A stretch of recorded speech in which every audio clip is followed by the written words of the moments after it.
आता पाहूयात मोठ्या राजकीय बातम्या। उद्धव ठाकरे काँग्रेसच्या कार्यक्रमात सहभागी, गळ्यामधील काँग्रेसचा पंचा मात्र काढला।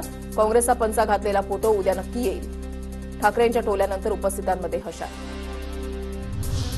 भाजपकडून सत्ता जिहाद सुरू, त्यांचा जिहाद तोडून काढायचा आहे। मी हिंदुत्व सोडलं नाही, पण दुसऱ्या धर्मावर अन्याय करणार नाही। उद्धव ठाकरेंचा भाजपवर हल्लाबोल।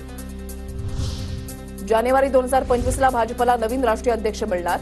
महाराष्ट्र विधानसभा निकालानंतर निवड प्रक्रिया, सूत्रांची माहिती। तोपर्यंत जेपी नड्डा अध्यक्ष राहणार। काँग्रेस आमदार झिशान सिद्दीकी आणि हिरामण खोसकरांनी अजितदादांची घेतली भेट।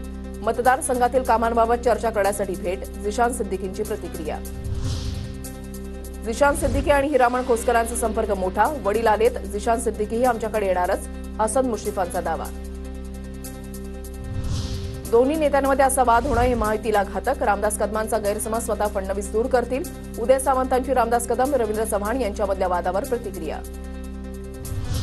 केंद्रीय मंत्री अमित शहांच्या उपस्थितीमध्ये देवेंद्र फडणवीस, चंद्रशेखर बावनकुळे आणि विनोद तावडे यांची महत्त्वाची बैठक।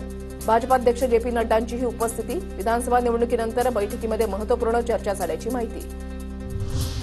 अद्वै हिरे उद्धव ठाकरेंच्या भेटीसाठी मातोश्रीवर, मालेगाव ग्रामीणमधून अद्वै हिरे इच्छुक। अद्वै हिरेंनी लोकसभेपूर्वी भाजपमधून ठाकरे गटामध्ये प्रवेश केला।